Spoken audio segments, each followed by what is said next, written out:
کوکمون دو سول ره هست. سی اول برابر با سی انگلیسی در تیونر کوک شده.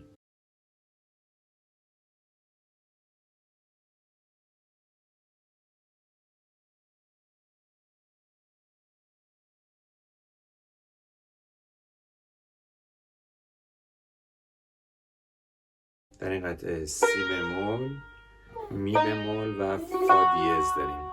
سکوت ر سی لا سی لا ر لا سول سول ر سی لا سی لا ر لا سول سول. لا میاد انگشت اول، لا سی دو سی سی لا، اینا همه راست چپ هستن. سی لا لا سول لا سول سول فا دیز سول فا لا سول. دوباره از لا، لا سی دو سی سی لا سی لا لا سول لا سول سول فا سول فا لا سول ر ر ر ر سول. یا میتونیم انگشت اول در سیم ضرب بگیریم.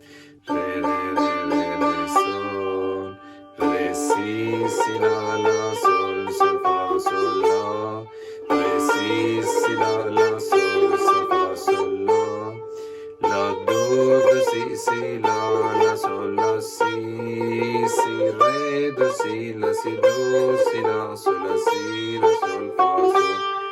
دولاشنگا راست چپ هستن.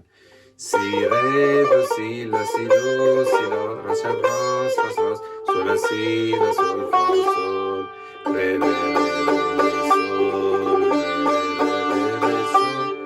ر ر دو سی دو ر دو سی ر ر دو سی دو ر دو سی دو دو سی لا سی دو سی لا سول لا سی لا سول فا سول سول لا سی لا سول فا سول ر ر ر سول.